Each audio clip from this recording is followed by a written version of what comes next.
അല്ലാഹു സിംഹാസനം ഇരിക്കുകയാണെന്നും പിന്നെ ആ സിംഹാസനം 4 മലക്കുകൾ ഇപ്പോൾ ചുമക്കുകയാണെന്നും പിന്നെ ഖിയാമത്ത് നാൾ 8 മലക്കുകൾ ചുമക്കുകയാണെന്നൊക്കെ കേട്ടിട്ടുണ്ടെന്നല്ല ഒരു പുസ്തകങ്ങളിൽ വായിച്ചിട്ടുണ്ട്. ആ പുസ്തകമൊന്നും എനിക്ക് ഓർമ്മയില്ല.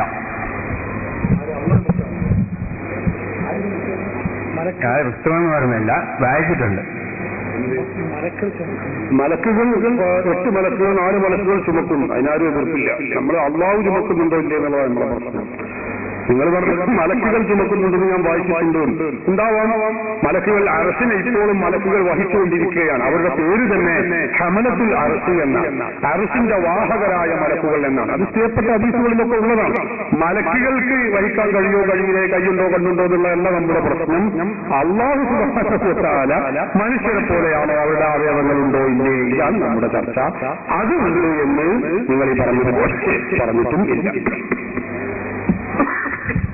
മുജാഹിദുൽ അത്തഹിയ്യാത്തിൽ കൈവിരൽ ഇങ്ങനെ ചലിപ്പിച്ചു കൊണ്ടിരുന്നുണ്ട്. അത് അല്ലാഹു ഇല്ലാത്തതുകൊണ്ടാണോ അല്ലോ മറ്റുള്ള കിതാബുകൾ ഇതിന് മുൻപിൽ ഉണ്ടോ? അള്ളാഹു ഇല്ലാത്തതുകൊണ്ട് അതൊരു തമാശ, അതൊരു തമാശ ആയതുകൊണ്ട് ബഹുമാനപ്പെട്ട ഇമാം ഇബ്നു ഹജർ ഹൈതമി തന്റെ തുഹ്ഫത്തുൽ മുഹ്താജിന്റെ 2ാമത്തെ വാല്യത്തിൽ പറയുന്നു, ചില പണ്ഡിതന്മാർ അത് ഹറാമാണെന്ന് പറഞ്ഞിട്ടുണ്ട്, മറ്റു ചില പണ്ഡിതന്മാർ അത് കറാഹത്താണെന്ന് പറഞ്ഞിട്ടുണ്ട്. രണ്ടാൾക്കാരും അത് ചെയ്യുന്നത് അത്ര ഇഷ്ടമുള്ള കാര്യമോ പുണ്യകർമ്മമോ അല്ല.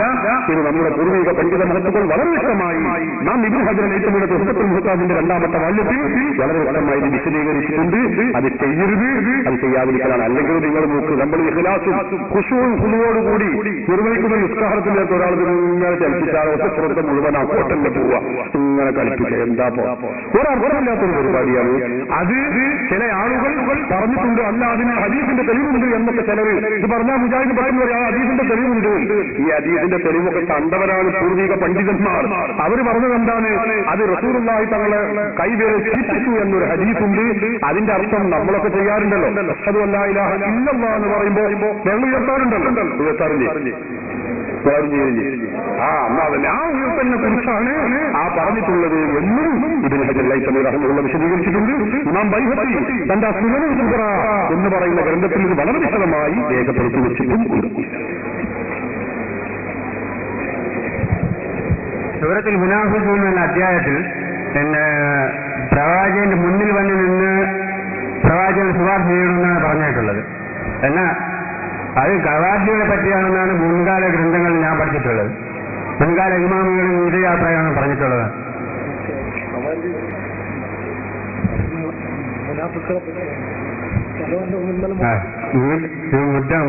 മുനാഫിഖൂൻ എന്ന അധ്യായത്തില് പിന്നെ പ്രവാചകന്റെ മുമ്പിൽ വന്ന് അള്ളാഹുവിനോട് തേടണം എന്ന് പറഞ്ഞിട്ടുണ്ട്. അത് ഖവാരിജികളെ പറ്റിയാണ് എന്ന് ഇമാം ഷാഫി അഭിപ്രായപ്പെട്ടിട്ടുണ്ട്. അതായത് തെറ്റ് ചെയ്ത ആളുകൾ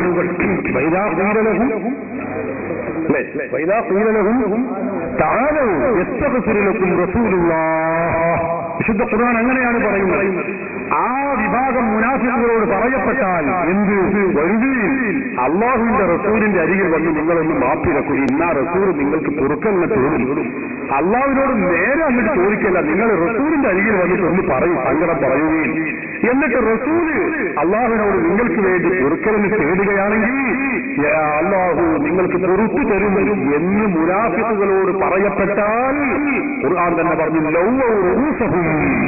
അതിന് ഞങ്ങളെ കിട്ടൂല. അള്ളാഹു ഓക്കെ, അള്ളാഹിനോട് പറയുന്ന കാര്യം ഞങ്ങൾ ഉറപ്പായിട്ട് അത് ഞങ്ങൾ ചെയ്യാം, റസൂലിനോട് പറയുന്ന കാര്യം ഞങ്ങളോട് പറയണ്ട എന്ന് പറഞ്ഞ് തല തിരിച്ച് പിന്തിരിഞ്ഞു പോകുന്നവരാണ് മുനാഫിഖുകൾ. അള്ളാഹു ഖുർആൻ പഠിപ്പിക്കുകയാണ്. അപ്പൊ ഈ ശൈലി സ്വീകരിക്കുന്ന ആരെല്ലാം ഉണ്ടോ അവരൊക്കെ ഈ സ്വഭാവത്തിന്റെ ആളുകളാണ്. അതൊരു വിഭാഗത്തെ കുറിച്ച് മാത്രമല്ല, ആരെങ്കിലും റസൂലുള്ളാഹി തങ്ങളോട് ഇപ്രകാരം വിമുഖത കാണിച്ച് പുറംതിരിഞ്ഞു പോവുകയാണെങ്കിൽ തീർച്ചയായും അവരൊക്കെയും ഈ വിശേഷണത്തിന് അർഹമാവുകയാണ്, അല്ലെങ്കിൽ ഖുർആനിന്റെ രൂക്ഷമായ വിമർശനത്തിന് വിധേയമായവരാണ് എന്നാണ് പണ്ഡിതന്മാർ വിശദീകരിച്ചിട്ടുള്ളത്.